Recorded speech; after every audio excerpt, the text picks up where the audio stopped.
Hey, what's going on, everyone? This is Mitch. Good Monday evening to you all. Hope you guys are doing well out there tonight and had yourselves a fantastic day. And I hope you guys had a great weekend, as this is the first time being back with you folks since, Friday morning, I believe. Of course, I did make that quick video Sunday morning discussing the storm system that is now pulling on out. But of course, it is bringing a lot of impacts even right now up in Maine and areas of New England. But thankfully, we will be done with this by the time we are waking up tomorrow morning, most likely, as it will be pulled on out, and we will no longer be discussing that anymore.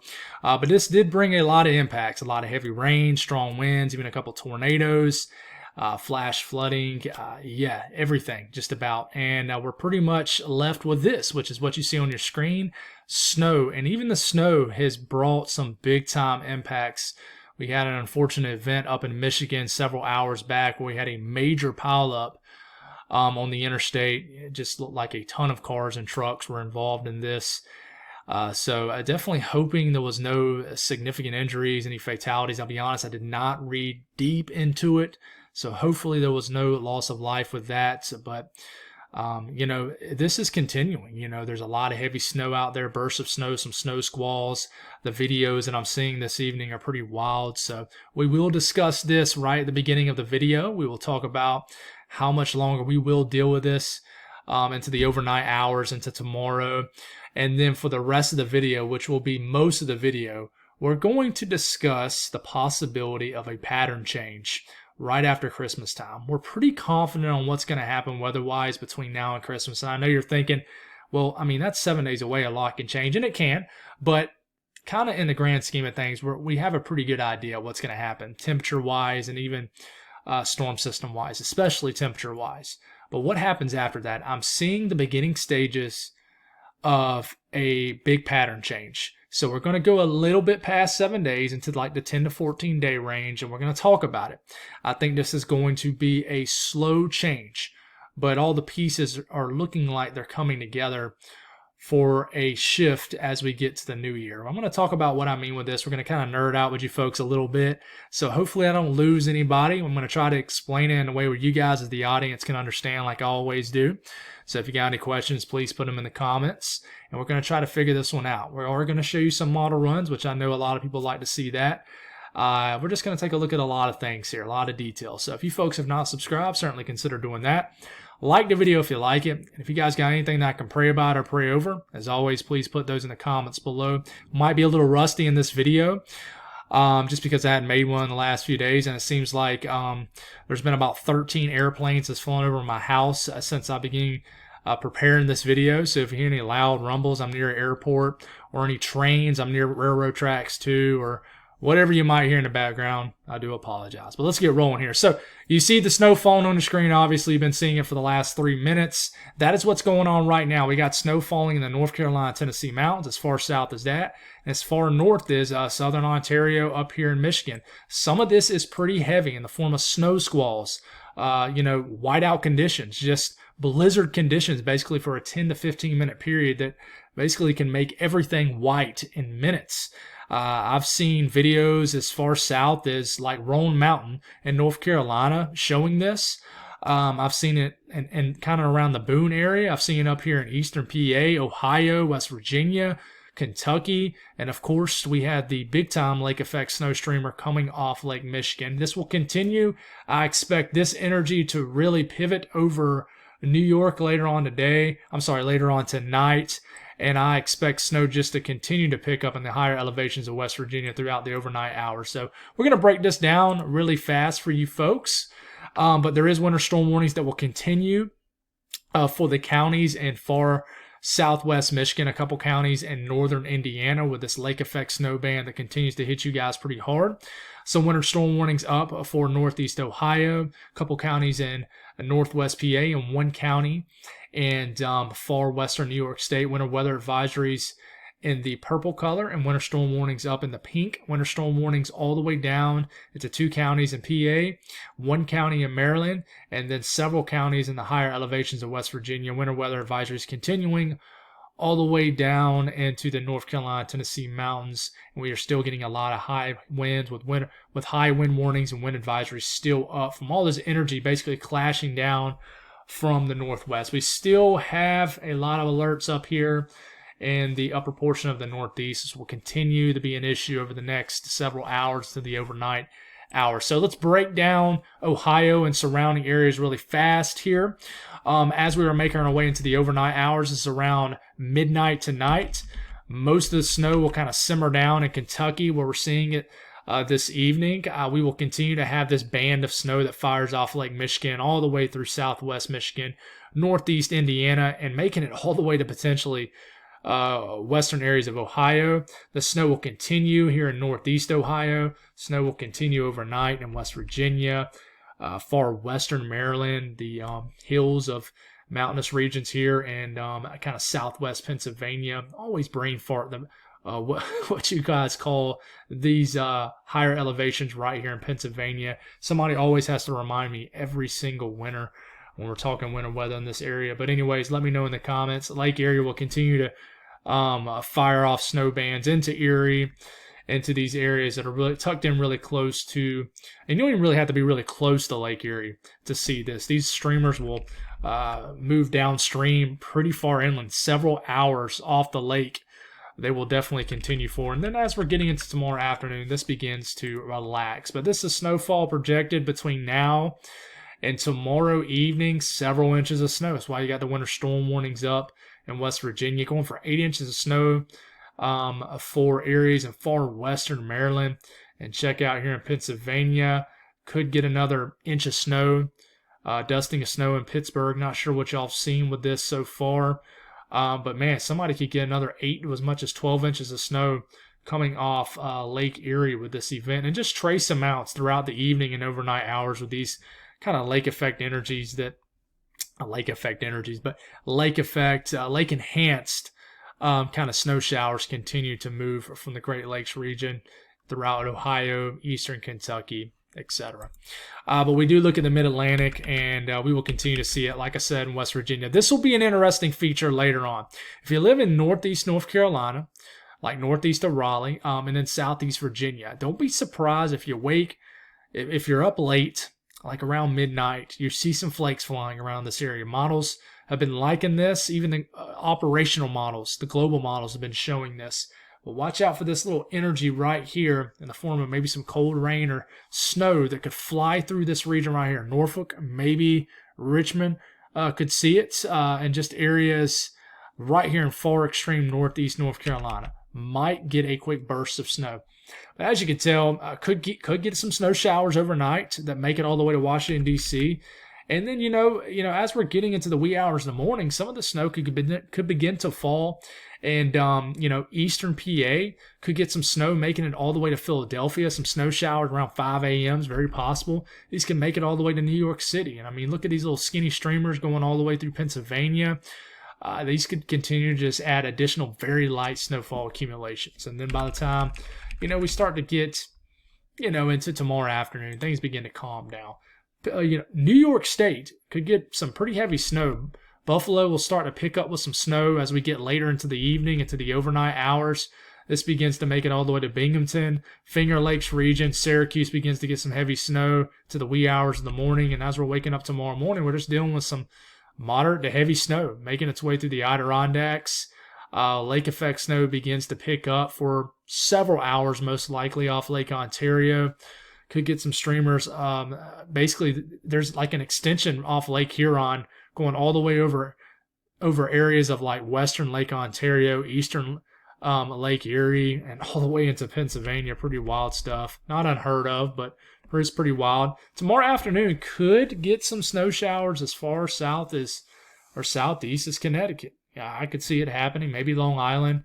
And we'll just continue to get some lake effect snow in the Syracuse area throughout tomorrow afternoon and evening, and then eventually will simmer down. Snowfall between between now and tomorrow evening. Well, between now and Wednesday morning. Let's try to get it right here. Like I said, in these areas of Pennsylvania, a good bit. You got winter storm warnings up here for a reason. And then we look at New York, and Good for maybe an inch of snow in Binghamton. Buffalo area, 3 to 5 inches of snow just south, maybe a half a foot. Rochester, 3 to 4 inches of snow possible. Finger Lakes region, anywhere from an inch to maybe 3 inches of snow. Syracuse, a few inches of snow. So not a blockbuster event by any means, but certainly some appreciable snow in these regions. So let's go on and flip to this. So guys, I'm going to try to explain this in a way where you guys can understand. I've said that a couple times already. I'll probably say it again. If I twist up some words, I do apologize, but we're going to try to explain this in a way where you guys can understand. So what you're looking at here is the colors that are in the reds, the oranges, the yellows, and even the kind of the brown color right here. Think of that. That's the jet. Don't think of it as that is the Pacific jet right here. That's basically been kind of bulged all the way up here in the northern sections of the Pacific. So this is Alaska. This is Canada. This is the lower 48, United States. This is Mexico, Atlantic Ocean, Pacific Ocean. So what you notice is this is the jet. What the jet is doing is it's slamming right into Western Canada. You see how it's doing this right here? This is shoving mild Pacific air into all of Canada. If you look really closely, you can see the streamlines pointing right toward Western Canada. So this is getting into midway this week. So we've been seeing this in models for a week to 10 days. And we've kind of known that this was coming. All right, so all this jet is going to plow right into Canada. That does not bode well for the lower 48 at all. I mean, when you have a jet this far north going into Canada, this is bringing in a lot of warm air into Canada. If you got warm air over Canada, there's no real source of cold air anywhere north of the United States because it's being flooded with mild Pacific air. So to get this back, I'm going to draw probably a good bit on your screen, and we're going to have to click right back off of it. So if you keep this going, this continues to shove this. Now, you're not going to see these reds and oranges over Canada, but just know that the jet is basically shoving into Canada. And we keep this going, and it continues to do so all the way up to a couple days before Christmas. But at this point, I mean, this continues. Now, once we start to get after Christmas, we're not after Christmas yet, but the impacts are already being felt. A change does occur, but we're not going to get into that quite yet. What happens is we'll start this Tuesday morning. It's already above average temperature-wise up in Canada, in the western U.S. This below average anomalies, and these are temperature anomalies, by the way, are because of this quick jet dip over basically the eastern U.S. that we're seeing right now, which is that quick push of cold air that's creating all the snow squalls and snow showers over areas of the Ohio Valley and the southern Appalachian Mountains. So as you can tell, this will disappear pretty quickly. All right, it'll linger around a couple more days, but check this out. Look as we are getting into Friday afternoon. You see these colors right in here? If you look right down here, look really hard, that is temperatures, guys, over 30 degrees above average in Canada. Why? Just like what I just discussed. It's because, if we back this up, all this air, and I know it's hard to see, I know it doesn't make a whole lot of sense, but this jet's up here, and this is getting pushed into Canada. So this is Pacific air. It is rarely ever a good thing for people who like cold weather. Pacific air and cold air do not vibe well together. So because all of this Pacific air, because of this Pacific jet, so far north getting nudged into Canada, gets pushed into Canada, you get well above average temperatures, which is what you're seeing here. And guys, it's not like only Canada is going to see it. This is, also coming down to the lower 48. Basically, as we're getting into, let's take it all the way to about Christmas Eve, which is Saturday the 23rd. Well above, anywhere from 20 to as much as 35 degrees above average temperatures in Canada for this time of the year, which is the 23rd. Above average temperatures in the northern plains, the middle of the country. You're starting to see some cooler air into the western U.S., and you have cooler than average temperatures hanging on for dear life in the mid-Atlantic. So if you're active in the weather community, you keep hearing the term torch. We're going to torch in December. And we certainly have in the middle of the country. In fact, as we start to make it into Sunday, Christmas Eve, man, that is, I mean, you guys are going to be able to, for you guys, the standards up in Canada, you guys are going to be able to just wear shorts for Christmas Eve and Christmas Day. Now, just because you see this, that doesn't mean it's 80 degrees in Canada. Remember, the average temperatures in Canada are much colder than the average temperatures in like Alabama. Okay, so keep that in mind. It doesn't mean it's 75, 80 degrees up in Canada. But this is well above average temperatures as we get into Christmas Eve and Christmas Day. And it's just because of all that mild Pacific air getting pushed into Canada. But if you notice, this will bring probably a period of above average temperatures even after Christmas. But if you notice, below average temperatures starting to show up below all this above average temperatures up here in the north. But our cold air source is blazing, which is up here in Canada, in northern Canada, getting close to the Arctic. It's well above average temperatures. So keep that in mind as we move deeper into this video. So let's go on and talk about what the temperatures could look like off the blend of all models for Christmas Day. A lot of people are probably wondering, it's going to be a cold Christmas. Let's start off by looking at Christmas Eve. Well, it does look pretty chilly out west. So if you're dreaming of a cold Christmas, I mean, out west, I think it could be slightly below average. Now, once you start to get up into Montana, the northern plains, remember, the mid-30s for highs is above average for that time of the year. And I know you're thinking, man, really? Yeah, it is. I mean, it's, you typically start to get locked into really cold temperatures by the time you're in the late December up here for the Dakotas. And, you look at Christmas Day, it starts to cool down a little bit, but on average, I mean, it is pretty chilly to around average out west. Okay, you start to look in the central U.S. All right, these are high temperatures. Yep, I just want to make sure I had it right. These are potential high temperatures for Christmas Eve in the middle of the country. I mean, you're getting into the 40s, even low 50s up here in South Dakota. I mean, you're going to be maybe in the upper 40s in Minneapolis for Christmas Eve. I mean, look up here in the UP of Michigan, 40s. I mean, you're well into the 60s in Oklahoma, 60s and 70s for Texas. Deep South, Louisiana, areas in the Mississippi Valley, 60s. Not too crazy. We've seen much warmer Christmas Eve and Christmas days. But, we start to get into Christmas Day. I mean, it cools down maybe a little bit, but, I mean, it's still, the mid-30s in North Dakota is still above average temperature-wise. If you look at, let's look at this for Christmas Day. So let's back it up. Let's look right here. So this is what the European ensemble is showing for about midday Christmas Day, which is still pretty chilly. So what does this look like compared to average? This is a good example of this. All right, so let's look at the actual temperature for this time frame. All right, it's saying it's going to be, let's look at this. It's going to be 30 degrees here in, what is this, southeast North Dakota. You're thinking 30 degrees is cold, okay? But 30 degrees for this time of the year, that's 13 degrees above average for these areas for this time of the year, okay? So remember that, this is the time of the year where it starts to get really cold up there. And, this is, 18Z is about 11 a.m., 12 o'clock for this area of the country. So it's not the hottest part of the day yet, which is, mid-afternoon this time of the year. But still, 20 degrees above average for Iowa, for example, that's still 45 degrees.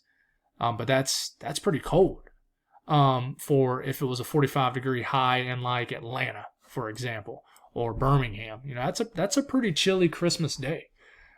So let's get it back to the blend of all models. Like I said, we're gonna work through this pretty slow. So I'm not gonna try to speed rush this video. We look at the eastern U.S. What does it look like for Christmas Eve? For the Carolinas, 50s, maybe some 60s. It's not too bad. It's around average, honestly, maybe slightly below average. So, I think the Southeast might escape the torch everybody's talking about, well above average temperatures. when getting to Christmas Day, I mean, it looks kind of chilly from Atlanta to Greenville, Spartanburg to Charlotte, 50s, kind of like January temperatures around average. Florida, a nice Christmas day. This isn't quite a forecast yet, but we're starting to lean towards this kind of scenario. So no real true Arctic air anywhere around Christmas time, not even close. So what about once we move past Christmas? Well, you already notice, and this is the European, and by the way, we're looking at 200 millibars. That last one we were looking at right here, this is 300 millibars, but, think of this as about 30-something thousand feet up in the air. This is basically where our jet stream sits. So if you notice, we don't have a jet really blasting into Canada anymore once we get into Christmas time. It begins to get more active down here. Kind of more of a typical El Nino kind of look. It starts to kind of come down here. Let's go on and switch this color to black. Let's see. Let's get this off your screen. This starts to come down here and move like that. So that means our jet stream, our subtropical jet, begins to dig south. Okay, and this could, scoot across like this or like that. So our storm track shifts well south. Now, that doesn't mean that all of a sudden Canada is going to get extremely cold. Okay, it's just not getting blasted with that, warm Pacific air anymore. So we keep moving forward here, and check this out. As we are starting to get into the 27th, 28th, to me, I think we're going to get some type of big-time storm system. It might not be a big-time storm system. I think we're going to get a bigger storm sometime a couple of days after Christmas. Could be around Christmas, could be a few days after Christmas. I'm aiming, like I said, a few days after Christmas. And that is because, see what's happening here? The jet is beginning to get very active down here, where you see these vibrant colors, and then it's already starting to push up like this.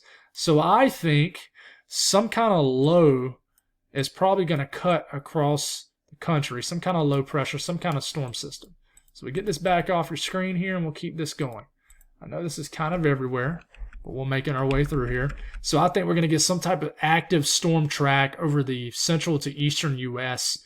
as we are getting kind of between the Christmas day and the New Year's Day time frame, right in the middle, last days of the year.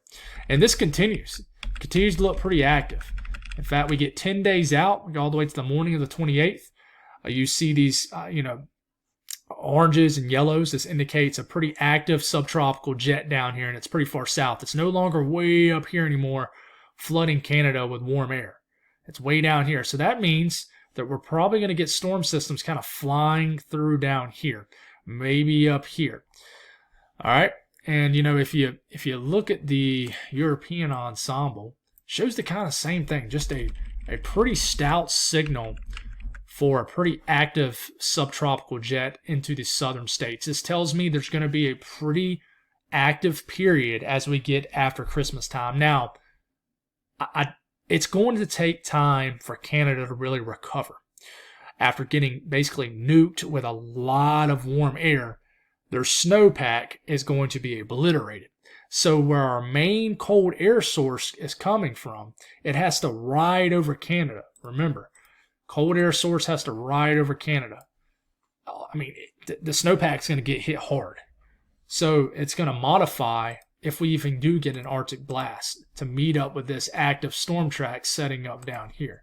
And we keep this going, guys. I mean, we get to the last couple of days of the year, and then we start to get one of those classic-looking storm tracks where you get a low that kind of develops down here, and then this favors some sort of potential for some kind of coastal system, kind of like what we had this weekend, but there was no cold air to be found.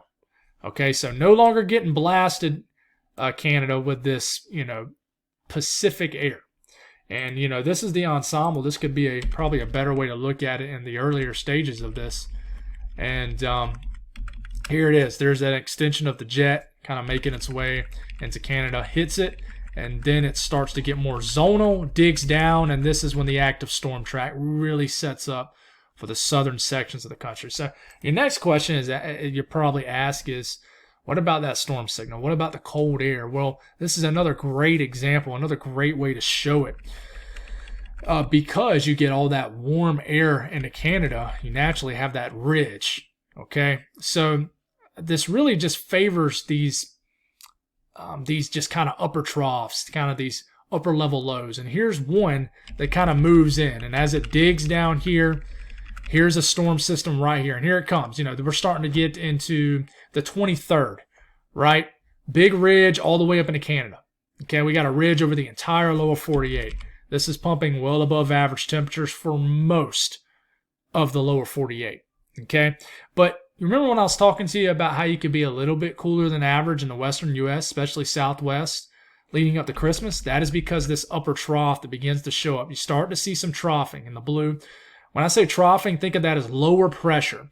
In the red, that's higher pressure, which typically is associated with above average temperatures. Lower pressure, stormier conditions could be associated with below average temperatures. Not necessarily, but could be. Okay, and what you notice here, ridge continues up in Canada. Doesn't really go anywhere.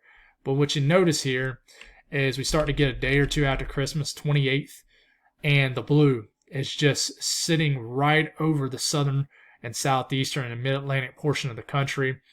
But one thing I want you to notice here is a tall ridge begins to build into western Canada more so. And this ridge, as we start to get 10 days from now, starts to if you notice, these warmer colors will start to nose a little bit closer to Alaska. So at this point, you have what we call a positive PNA, which basically means there's a ridge in the west. And this is a very tall ridge that is basically an extension of a ridge that you already have over Canada. So you continue to pump this in, and this ridging starts to nose all the way up into Alaska, which is what we call a negative EPO, which means you basically have ridging building into Alaska. You like to see that too, but it's a very, very weak signal. It's not an all-out ridge building all the way up to Alaska. If you ever heard of when Alaska is warm, then the lower 48 is cold. I don't know if you ever heard of that, but there is some truth to that. Typically when Alaska is baking, and not quite literally, but well above average temperature-wise, that typically means there's probably some sort of cold air that's probably been dislodged into the lower 48 in some portion of Canada. So at this point, you freeze it right here. This is, the 29th into the 30th of December. You got a tall ridge building into the central and western portion of Canada, ridging into the west, troughing into the southern and eastern U.S., and to me, in this blue, that screams some sort of storm system. But what I want you to notice here, and we'll kind of keep this going. Look at this ridging starting to ooze more into Alaska. We like to see this, and if you notice, just this kind of area highlighted more in the orange begins to kind of somewhat, it doesn't really, you can't really see it on the screen, but it does kind of inch a little bit further to the west. It's ridging all the way up to Alaska. You'd like to see this, and then you got this. So, but one thing you'll notice, and this takes us all the way out till New Year's Eve, there's no connection to a true cold air source. Now, there is, a little piece of connection up here, but there's no real connection to this. So I guess what I'm trying to say is, you do not have a huge connection of cold air to this active storm track you see in the blue, because your cold air source is basically well above average. Now, that doesn't mean you do not have any cold air source. Just because you see these, the reds and the oranges and yellows over Canada, that don't mean that it's, like I said, 75, 80 degrees in Canada. This kind of above average temperatures in Canada is still cold air, and we're starting to get to that favorable time of the year, which is January, to where this can be some marginal cold air that can work for certain areas of the eastern U.S. or just anywhere in the U.S. So you keep this going, we go all the way out to 360 hours out, which is the morning of January 2nd. Very unreliable time frame, as you know, 14, 15 days away. And it's just a pretty consistent signal, and the evolution of it's pretty wild, right? It starts as probably some bigger storm system right after Christmas. I'm thinking, is it going to be some big snowstorm, winter storm? I don't know. We don't know. It could be a severe weather event, but this continues. This really builds up into here, tries to find a connection with a cold air source, And we just got a lot to figure out. But, ridging up into Canada, all the way up to Alaska, you like to see that if you're a winter weather, cold weather fan in the eastern, southeastern U.S. We got to figure it out. We really do. So, what does that mean as far as temperatures? For example, what about temperatures? Well, you stop it here and you're like, well, Mitch, man, there's a lot of blue over this area. Doesn't that mean below average temperatures for the southeast? Not necessarily. Remember, we don't live 500 millibars up in the atmosphere. That's several thousand feet up in the air. All right, but if you look at the temperature anomalies, okay, you start to cool back down. Okay, 10 days from now, you start to see some below average temperatures start to show up for the southern sections of the country. And then we start to get into the last couple of days, and we'll stop it right here. This is the morning of December 30th. Your main cold air source region is well above average still, 25 degrees above average. But you're starting to get below average temperatures showing up for the southern and southeastern and mid-Atlantic portion of the country. And so, even though this is only, 5-10 degrees below average, we're starting to get late into December, early January, where this is cold enough for snow depending on where you live. Georgia, South Carolina, Alabama, probably not. But I think that this is going to be a slow progression. I think that we're going to have to chip away at this pattern. And we're going to have to, and I know I'm speaking as if, everybody's a winter weather fan. I know you're not, but guys, I'm biased toward the winter weather. Not to the point where it's going to affect the way I forecast things, but you get what I'm saying. We're going to have to get Canada to recover. We're going to have to pull for our folks in Canada to really cool back down if you really, really want to work in a winter storm chance for the eastern U.S. So let's talk about the European. Okay, this is probably what a lot of people want to see. What does this look like as far as any kind of storm systems out here? So we'll start off Friday, maybe a little bit of moisture over the middle of the country. You notice all of our cold air is way up here in Canada. But even for Canada standards, remember, it's still well above average. But if you notice, you have a low pressure flying across the middle portion of Canada up here. That really tells you how high up our jet is. The only thing that you're dealing with now is these little undercutting lows under this ridge. And here comes one right here. I think that this first system coming in could bring some winter weather for the higher elevations of the Rockies, maybe just some rain for the lower elevations. And for example, this is Christmas Eve morning, showing some snow around the Front Range up into Wyoming and Montana. But this is just rain for the middle of the country. Now, this storm system does something really funky. It's like another low tries to form down here, and we still have this low up here. Now, as we're getting into the day after Christmas, it brings snow for the middle of the country, some snow all the way up into the upper Midwest. But this is just rain down here for the eastern U.S. again, as we are getting a couple of days after Christmas. Not a forecast. This just looks like all warm systems. But if you notice, here's a little cold air getting pushed down with another strong low pressure. This just looks just like El Nino. And remember how I told you a couple of days after Christmas I would watch a big storm system? Well, I think there could be a storm system around Christmas time and a couple of days before with that cutoff low that moves into the west. But I think there could be a stronger storm system sometime after Christmas. We got to watch it. And there's it showing up on the Euro, but that might not be the way it evolves. So we have to watch. What about the GFS? The GFS is starting to show some noise in the long range, but we know how the GFS is in the long range.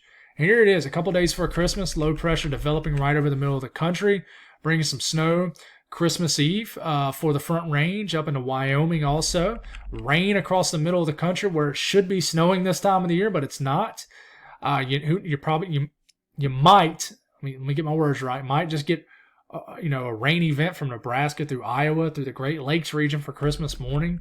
Might be a little rain down here for Christmas, down here in the deep south. But then as we're starting to get a couple days after Christmas, it kind of does what the European does.